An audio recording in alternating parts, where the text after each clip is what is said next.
बहुत से लोगों के मन में यह प्रश्न जरूर उठता होगा कि आखिर स्त्रियों को शमशान घाट पर जाने के लिए क्यों मना किया जाता है, इसके पीछे का कारण क्या है। आज हम इस प्रश्न का उत्तर आप सभी को एक अलौकिक कथा के माध्यम से देने जा रहे हैं। इस कथा को धर्मराज ने देवर्षि नारद जी को सुनाई थी। एक बार की बात है, नारायण भक्त देवर्षि नारद जी नारायण नारायण का जप करते हुए यमलोक में पधारते हैं। नारद जी को आता हुआ देखकर यमराज बहुत प्रसन्न हो जाते हैं और नारद जी से कहते हैं, हे ब्रह्मानंदन, यमलोक में आपका स्वागत है। कहीं आज किस प्रयोजन से यमलोक में आना हुआ? अवश्य ही आप कोई महत्वपूर्ण समाचार लेकर आए होंगे। यमराज के मुख से ये बात सुनकर देवर्षि नारद जी हाथ जोड़ते हुए कहते हैं, हे सूर्य तनय, हे दंड धारक, मैं आपको सर्वप्रथम प्रणाम करता हूँ। आज मैं आपके पास कोई समाचार लेकर नहीं आया हूँ, मैं तो आपके पास अपनी एक शंका लेकर आया हूँ। कृपया आप मेरी इस शंका का निवारण कीजिए और मेरे इस व्याकुल मन को शांत कीजिए। तभी धर्मराज मंद मुस्कान के साथ बोले, हे ब्रह्मानंदन, आपके मन में जो भी प्रश्न है आप निसंकोच होकर पूछिए, मैं अवश्य ही आपकी शंका का समाधान करूंगा। फिर देवर्षि नारद जी कहते हैं, हे सूर्य तनय धर्मराज, मेरा पहला प्रश्न यह है कि मनुष्य गरीबी से मुक्ति कैसे पा सकता है, और मेरा दूसरा प्रश्न है कि किस कारण से स्त्रियों का शमशान घाट जाना वर्जित है। देवर्षि नारद का प्रश्न सुनकर धर्मराज मुस्कुराते हुए बोले, हे देवर्षि, आज आपने समस्त मानव जाति के हित के लिए अत्यंत ही महत्वपूर्ण प्रश्न पूछा है। इस प्रश्न के उत्तर में समस्त मानव जाति का कल्याण छिपा हुआ है। हे देवर्षि, मैं आपके पहले प्रश्न का उत्तर एक महान कथा के माध्यम से देना चाहता हूँ। तत्पश्चात मैं आपके दूसरे प्रश्न का उत्तर दूंगा। आप इस कथा को ध्यान पूर्वक पूरा सुना, तब ये आपको आपके प्रश्न का उत्तर प्राप्त होगा। जो भी श्रोतागण इस कथा को पूरा सुनते हैं, उनके घर से दुख दारिद्र का नाश हो जाता है और उन्हें गरीबी से छुटकारा मिल जाता है। कथा प्रारंभ करते हुए धर्मराज कहते हैं, हे देवर्षि, प्राचीन समय की बात है। दक्षिण देश में एक नगर था। उसमें दौलतराम नाम का एक धनवान सेठ रहता था। उसके घर में किसी चीज की कोई कमी नहीं थी। उसका व्यापार बहुत अच्छा चल रहा था। उसका परिवार बहुत खुश रहता था। सेठ अपनी पत्नी के लिए हर महीने बहुमूल्य गहने और आभूषण खरीदता था, जिसके कारण उसकी पत्नी उससे बहुत प्रसन्न रहती थी। सेठ की पत्नी बहुत ही भोली भाली थी। उससे कोई भी प्रेम से कुछ पूछ लेता तो वो सब कुछ बता देती थी। एक दिन सेठ की पत्नी ने सेठ से पूछा, हे स्वामी, आपका व्यापार कैसा चल रहा है? आप कैसे इतना धन कमाते हो? अपनी पत्नी का ऐसा प्रश्न सुनकर सेठ ने सारी बात बता दी। सेठ ने कहा, हे प्रिय, मैं अनाज का व्यापार करता हूँ। मैं गांवों में जाकर छोटे छोटे किसानों से अनाज खरीदता हूँ और उसे महंगे दामों में शहर में बेच देता हूँ, जिसके कारण मुझे अधिक धन की प्राप्ति होती है। अपने पति की यह बात जानकर सेठानी बहुत प्रसन्न हुई। उसने सोचा, मेरे पति तो बहुत ही बुद्धिमान है। यह बात तो सारे नगर वालों को पता होनी चाहिए कि मेरे पति कितना बुद्धिमान है, जिसके कारण वह इतना ज्यादा धन कमाते हैं। किसी ने सच ही कहा है कि स्त्रियों को बात पचती नहीं है, वह किसी न किसी रूप में अपनी बात कह देती हैं। वही हाल सेठ की पत्नी का था। अब सेठ की पत्नी ने पूरे नगर में ये बात फैला दी कि कैसे उसके पति अपनी बुद्धि का प्रयोग करके इतना धन कमाते हैं। जब ये बात नगर के लोगों को पता चली तो वे सभी भी अनाज का व्यापार करने लगे। सेठ जो पहले कम दाम में अनाज खरीदता था, अब वही अनाज उसे महंगे दामों में खरीदना पड़ता था, क्योंकि अनाज खरीदना ये वालों की संख्या ज्यादा हो गई थी। अब सेठ को व्यापार में घाटा आने लगा। धीरे धीरे वो गरीब होता गया। सेठ का व्यापार डूबने लगा। ये देखकर वो बहुत चिंतित हो गया। उसे समझ में नहीं आ रहा था कि वो क्या करे। वो चुपचाप एकांत में बैठा हुआ था। तभी द्वार पर एक साधु महात्मा भिक्षा मांगने आते हैं। साधु महात्मा की आवाज सुनकर सेठ की पत्नी ने दरवाजा खोला और साधु महात्मा को प्रणाम किया। फिर साधु महात्मा ने सेठानी से कहा, हे पुत्री, क्या मुझे भोजन मिल सकता है? मैंने कई दिनों से भोजन नहीं किया है। तभी सेठ की पत्नी ने कहा, हे ब्राह्मण देवता, आप घर के अंदर पधारिए, आपका स्वागत है। उसने साधु महात्मा को बैठने के लिए आसन दिया। फिर वो बोली, हे ब्राह्मण देवता, आप प्रतीक्षा कीजिए, मैं आपके लिए भोजन बनाकर लाती हूँ। थोड़ी देर बाद वह साधु महात्मा के लिए तरह तरह के व्यंजन बनाकर लाई और साधु महात्मा को खाने के लिए दिया। साधु महात्मा ने भोजन किया, उसके बाद विश्राम करने लगे। तभी सेठ जी वहां पर आ गए और उन्होंने साधु महात्मा को प्रणाम किया और शांत भाव से उनके समीप बैठ गए। सेठ को इस प्रकार चिंतित देख साधु महात्मा ने कहा, हे पुत्र, क्या बात है? आप अशांत लग रहे हो, तुम्हारी चिंता का क्या कारण है? तभी सेठ ने कहा, हे ब्राह्मण देवता, मेरा व्यापार बंद होने वाला है, क्योंकि नगर में बहुत से लोगों ने अनाज का व्यापार शुरू कर दिया है, जिसके कारण हमें व्यापार में घाटा आ रहा है, इसलिए मैं इतना चिंतित हूँ। सेठ की बात सुनकर सन्यासी महात्मा ने एक लंबी सांस ली और सेठ से पूछा, बेटा, क्या आपने किसी को बताया था कि आप किस प्रकार अपना धन अर्जित करते हैं, किस प्रकार आप अपनी जीविका चलाते हैं? तब सेठ ने कहा, हे ब्राह्मण देवता, ये बात मेरी पत्नी ने मुझसे पूछा था। तब मैंने उसे बताया था कि मैं अनाज का व्यापार करके धन अर्जित करता हूँ। सेठ की बात सुना सन्यासी महात्मा पूरी बात समझ गए और सेठ से बोले, बेटा, आपने जीवन में बहुत बड़ी गलती कर दी है। आपको किसी से भी ये बात नहीं बतानी चाहिए थी, चाहे वो आपकी पत्नी ही क्यों ना हो। आगे सन्यासी महात्मा कहते हैं, हे पुत्र, आज मैं तुम्हें एक कहानी सुनाता हूँ। इस कहानी के माध्यम से ये बताऊंगा कि चाहे कितने भी सगे संबंधी हो, उन्हें ये 3 बातें कभी नहीं बतानी चाहिए। यदि आप इन तीनों बातों का पालन करते हैं तो गरीबी आपके आसपास भी नहीं भटकेगी। कहानी सुनाते हुए सन्यासी महात्मा सेठ से कहते हैं, हे पुत्र, प्राचीन काल की बात है। एक नगर में एक गरीब आदमी रहता था। वो इतना गरीब था कि अपने परिवार के लिए ठीक से भोजन भी नहीं जुटा पाता था। कहते हैं ना कि गरीबी मनुष्य के लिए एक अभिशाप के समान होती है। बिना धन के परिवार चलाना बहुत मुश्किल काम होता है। फिर सन्यासी महात्मा सेठ से आगे कहते हैं, हे पुत्र, वह गरीब आदमी जैसे तैसे अपने परिवार का भरण पोषण कर रहा था। कभी उनको भोजन मिल जाता था तो कभी भूखे पेट ही सोना पड़ता था। एक दिन उस गरीब आदमी की पत्नी ने कहा, हे स्वामी, कब तक हम इस गरीबी के दलदल में जिएंगे? कब हमें इस गरीबी से मुक्ति मिलेगी? हमारे पास तो इतना धन भी नहीं है कि हम भरपेट भोजन कर सके। ऐसे कब तक चलेगा? फिर उसने अपने पति से कहा, हे पतिदेव, आप धन कमाने के लिए शहर चले जाइए। पत्नी के बार बार कहने पर वह गरीब आदमी धन कमाने के उद्देश्य से शहर की ओर निकल पड़ा। वह जंगलों के रास्ते से शहर की ओर जाने लगा। चलते चलते वो एक जंगल में पहुंच गया। काफी लंबा सफर तय करने के कारण वो बहुत थक चुका था और उसे प्यास भी बहुत लग रही थी। वह जंगल में नदी की तलाश करने लगा। तभी उसे एक नदी दिखाई दी। वह नदी के पास गया और भरपेट पानी पिया और फिर से अपने गंतव्य स्थान की ओर चलने लगा। चलते चलते वो जंगल के बीचों बीच पहुंच गया।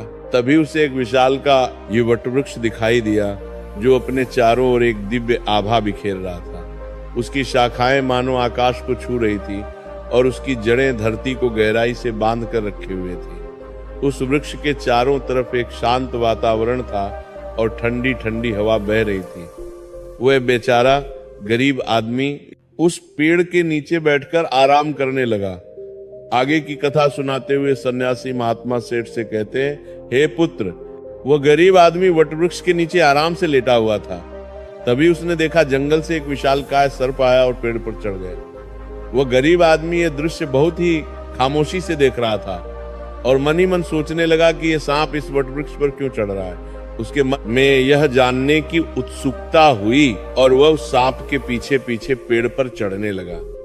तभी उसकी नजर पेड़ की डाल पर पड़ी, जिसके ऊपर तोता और मैना का घोंसला था। घोंसला में तोता और मैना के बच्चे रखे हुए थे। उस सांप को देखकर तोता और मैना के बच्चे डर के मारे चिल्लाने लगे। वो गरीब आदमी देखते ही समझ गया कि ये दुष्ट सांप इन बच्चों को खाने आया है। वो मन ही मन सोचने लगा कि यदि आज मैंने इस सांप से बच्चों की रक्षा नहीं की तो मुझे घोर पाप लगेगा। वैसे भी बच्चे तो बच्चे ही होते हैं, चाहे वे इंसान के हो या किसी पक्षी के।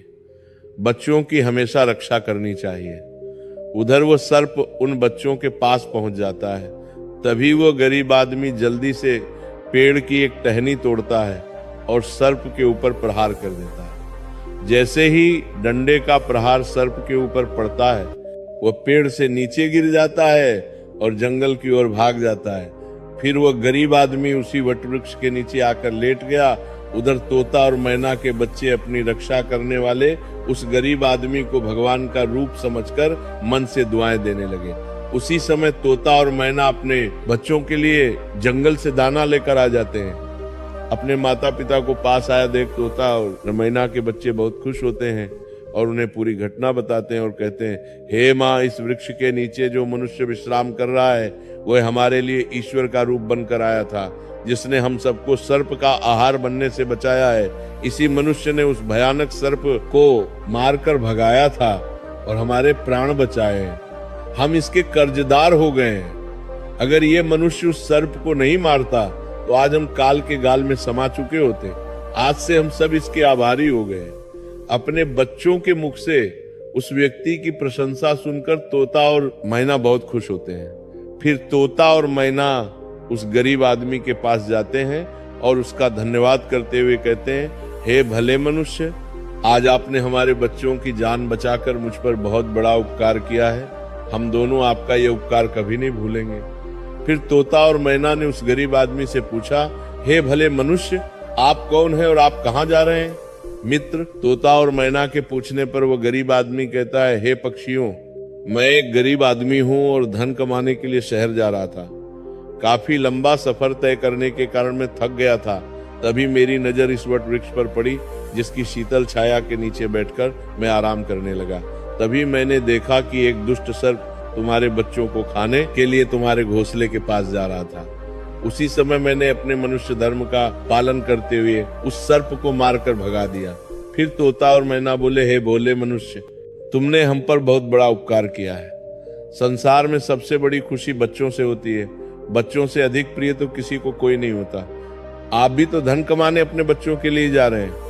अब आपने हमारे बच्चों की जान बचाई है तो हम आपके बच्चों की भूख मिटाना चाहते हैं। तब उन्होंने बताया, हम दोनों तोता और मैना नाम के पक्षी हैं। आज से हम तुम्हारे लिए बहुमूल्य ये मोती ला कर देंगे।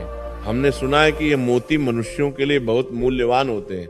हम तुम्हें कुछ मोती देते हैं, तुम उन्हें बेचकर बाजार से अपने लिए कुछ खाने पीने का सामान ले आओ, लेकिन बदले में आज से तुम यहीं रहकर हमारे बच्चों की देखभाल करते रहना। हम तुम्हें प्रतिदिन कीमती मोती लाकर देते रहेंगे। तोता और मैना की बात सुनकर वह गरीब आदमी बहुत खुश हो गया और सोचने लगा, अगर हमें यहीं बैठे बैठे धन मिलेगा तो हमें इतनी दूर शहर जाने की क्या जरूरत। ये सोचकर उस गरीब आदमी ने तोता और मैना की बात मान ली। आगे की कथा सुनाते हुए सन्यासी महात्मा कहते हैं, हे पुत्र, वो गरीब आदमी तोता के द्वारा दिए हुए कुछ मोती लेकर बाजार गया और उन्हें बेचकर अपने खाने पीने का सामान खरीद लाया और उसे वट वृक्ष के नीचे एक झोपड़ी बना ली और वहीं रहने लगा और तोता मैना के बच्चों की देखभाल करने लगा। अब तो तोता और मैना निश्चिंत हो गए। उन्हें उनके बच्चों की रक्षा करने के लिए एक विश्वास पात्र आदमी मिल गया था। अब तो वो बेफिक्र होकर सुबह सुबह अपने घोंसले से उड़ जाते थे और शाम को लौट कर आते थे। अपने बच्चों को घोंसले में सुरक्षित देखकर वे बहुत खुश होते थे और उस गरीब आदमी का धन्यवाद करते थे और बदले में उसे बहुमूल्य मोती ला कर देते थे। इस तरह से धीरे धीरे तोता और मैना के बच्चों की देखभाल करते करते उसे कई महीने बीत गए थे। इधर तोता और मैना के बच्चे भी धीरे धीरे बड़े हो गए। अब उस गरीब आदमी को अपनी पत्नी और बच्चों की याद आने लगी। फिर उसने एक दिन तोता और मैना से कहा, हे पक्षियों, बहुत दिन हो गए हैं, मैं अपने घर नहीं गया। पता नहीं हमारी पत्नी और बच्चे कैसे और किस हाल में है। ये सुनकर तोता और मैना ने कहा, हे भले मनुष्य, अब तुम निश्चिंत होकर अपने घर जाओ और अपने बच्चों के साथ रहो। हमारे बच्चे भी अब उड़ने के काबिल हो गए हैं। अब मुझे कोई भय नहीं। तुम अपनी पत्नी और बच्चों की देखभाल करो। यदि कभी तुम्हें हमसे मिलने का मन करे तो तुम इसी स्थान पर आ जाना। इतना कहकर तोता और मैना उस गरीब आदमी को ढेर सारे मोती दे देते हैं। अब वो गरीब व्यक्ति उन मोतियों को अपने साथ लेकर अपने घर पहुंच जाता है। उसने वो मोती अपनी पत्नी को दिखाए। इतने सारे मोती एक साथ देखकर उसकी पत्नी बहुत प्रसन्न हुई। उसने पूछा, पतिदेव, तुम ये कीमती मोती कहाँ से लेकर आए हो? तब उस आदमी ने अपनी पत्नी से कहा, हे प्रिय, ये सारे मोती मुझे तोता और मैना ने दिए हैं। मैं कई महीनों से एक तोता और मैना के बच्चों की देखभाल कर रहा था। बदले में उन्होंने मुझे ये बहुमूल्य मोती दिए हैं। ये मोती बहुत कीमती और अनमोल है। इन्हें बेचकर हम धनवान बन सकते हैं और इस गरीबी के अभिशाप से बाहर निकल सकते हैं। अब हम इन मोतियों को बेचकर अपने बच्चों के लिए अच्छे अच्छे वस्त्र लाऊंगा और तुम्हारे लिए नए नए आभूषण बनवाऊंगा। आगे सन्यासी महात्मा सेठ से कहते हैं, हे पुत्र। अब वो आदमी उन मोतियों को बेचकर बाजार से अपने घर का सारा जरूरी सामान ले आया और अपने लिए एक बहुत ही सुंदर घर बनवाया। फिर वो अपनी पत्नी और बच्चों के साथ आराम की जिंदगी जीने लगा। एक दिन उस राज्य के राजा रुद्रदेव की तबीयत अचानक खराब हो गई और वो एक गंभीर रोग से ग्रसित हो गया। राजा का इलाज करने के लिए दूर दूर से बड़े बड़े वैद्य हकीम राजा का इलाज करने के लिए आने लगे और अपने अपने तरीके से इलाज करना शुरू कर दिया, लेकिन राजा के स्वास्थ्य में कोई सुधार नहीं हुआ। फिर एक दिन राजकीय वैद्य ने कहा, महाराज, इसका एकमात्र इलाज यही है कि आपको किसी तोते के बच्चे का मांस मिल जाए तो आप बिल्कुल ठीक हो सकते हैं। वैद्य की ये बात सुनकर राजा रुद्रदेव ने अपने मंत्री को बुलाया और कहा, जाओ इसी समय राज्य में घोषणा करवा दो कि जो भी व्यक्ति राजा को तोता लाकर देगा उसे 100 स्वर्ण मुद्राएं उपहार में दी जाएंगी। राजा के आदेशानुसार मंत्री ने सारे राज्य में घोषणा करवा दिया कि जो भी व्यक्ति महाराज के लिए तोता लेकर आएगा उसे उपहार में 100 स्वर्ण मुद्राएं दी जाएंगी। ये बात पूरे राज्य में हवा की तरह फैल गई। नगर के लोग तोते की तलाश में इधर उधर जंगलों में जाने लगे, लेकिन किसी को भी तोता नहीं मिला। अंत में सबके हाथ में निराशा ही आई। आगे की कथा सुनाते हुए सन्यासी महात्मा सेठ से कहते हैं, हे पुत्र, एक दिन उस गरीब आदमी की स्त्री अपने पड़ोस में कुछ स्त्रियों के साथ बैठकर बात कर रही थी। तभी बातों ही बातों में उन सबके बीच तोते की चर्चा छिड़ गई। तभी एक स्त्री उस गरीब आदमी की पत्नी से बोली, बहन, क्या तुम्हें पता है कि राजा किसी गंभीर रोग से ग्रसित हैं जिनके इलाज के लिए वैद्य ने एक तोता लाने के लिए कहा है। वैद्य के कहने पर राजा साहब ने तोते का बच्चा लाने का आदेश दिया है और साथ में यह भी कहा है कि जो भी तोते का बच्चा लेकर आएगा उसे वह 100 स्वर्ण मुद्राएं उपहार में देंगे। आगे वह कहती है, हे बहन, तोता लाना कोई आसान काम नहीं है। इतना ही आसान काम होता तो राजा के पास इतने सैनिक हैं, वह कब का ले आते। जब उस गरीब आदमी की पत्नी ने यह बात सुनी कि राजा साहब बीमार हैं और उन्होंने घोषणा की है कि जो कोई उन्हें तोते का बच्चा लाकर देगा उसे वो उपहार में 100 स्वर्ण मुद्राएं देंगे, तो ये सुनकर वो बहुत खुश हो गई और उसने कहा, अरे बहनों, तोता लाना कौन सी बड़ी बात है। मेरे पति तो कई महीने तक तोता और मैना के बच्चों की देखभाल करके आए हैं, वह एक नहीं कई तोते ला सकते हैं। इतना कहने के बाद वो अपने घर चली गई। नगर की स्त्रियों ने जब उसकी ये बात सुनी तो उन्होंने अपने अपने पतियों से जाकर बताया। धीरे धीरे ये बात पूरे नगर में फैल गई। जब ये बात राजा रुद्रदेव को पता चली कि उनके राज्य में एक व्यक्ति है जो तोता और मैना के बच्चों की देखभाल करता था और वो उसके लिए तोता लेकर आ सकता है, तो राजा ने तुरंत अपने सैनिकों को आदेश दिया कि जाओ उस आदमी को पकड़कर मेरे सामने उपस्थित करो। राजा का आदेश पाकर राजा के सैनिक उस आदमी को पकड़कर राजा के सामने लाकर खड़ा कर देते हैं। राजा ने उससे क्रोधित होकर कहा, इतने दिनों तक तुमने मुझे तोता लाकर क्यों नहीं दिया? जाओ इसी क्षण तोता लेकर आओ। यदि तुम मेरे लिए तोता लेकर आओगे तो मैं तुम्हें उपहार दूंगा, परंतु तुमने छल करने की कोशिश की तो तुम्हें मृत्युदंड की सजा मिलेगी। राजा की ये बात सुनकर वो आदमी घबरा गया और बोला, हे महाराज, आप मेरे प्राण ले लो पर मैं आपको तोता का बच्चा लाकर नहीं दे सकता। मैंने तो उनकी जान बचाई थी। एक रक्षक भक्षक कैसे बन सकता है? उसकी इस बात को सुनकर राजा रुद्रदेव उस पर क्रोधित होते हुए बोले, अगर तुमने हमारी बात नहीं मानी और तोता का बच्चा लाकर नहीं दिया तो हम तुम्हारी पत्नी और बच्चों को मरवा देंगे। आगे सन्यासी महात्मा सेठ से कहते हैं, हे पुत्र, मनुष्य सबसे ज्यादा कमजोर तब पड़ता है जब उसके बच्चों की सुरक्षा की बात आती है। ऐसे में वो कुछ भी करने को मजबूर हो जाता है। राजा की बात सुनकर वह गरीब आदमी बहुत घबरा गया। उसने सोचा कि अब मुझे किसी भी तरह तोते का बच्चा लाकर राजा को देना ही होगा। वो गुस्से में घर आया और अपनी पत्नी को डांटने लगा और बोला, तुमने ये क्या अनर्थ कर दिया? तुम्हें बिल्कुल भी समझ नहीं है हम क्या करते हैं और कहाँ जाते हैं। ये बात किसी को नहीं बतानी चाहिए, लेकिन तुमने तो ये बात नगर की स्त्रियों को बता दिया। तुम्हारी ये बात उसे दुष्ट राजा रुद्रदेव तक पहुंच गई। तुम ही बताओ मैं क्या करूं? जिस तोता और मैना के बदौलत आज हमें खाने को भोजन, रहने को नया घर और पहनने को अच्छे वस्त्र मिले हैं, जिनके कारण हम गरीबी के दलदल से बाहर निकले हैं। मैं उनके साथ इतना बड़ा धोखा कैसे कर सकता हूं? तुमने ये बात उन महिलाओं को बताकर बहुत बड़ी भूल की है। फिर जब उसका गुस्सा शांत हुआ तो उसने अपनी पत्नी को समझाते हुए कहा, प्रिय, अपने घर की कुछ बातें दूसरों से कभी नहीं कहनी चाहिए।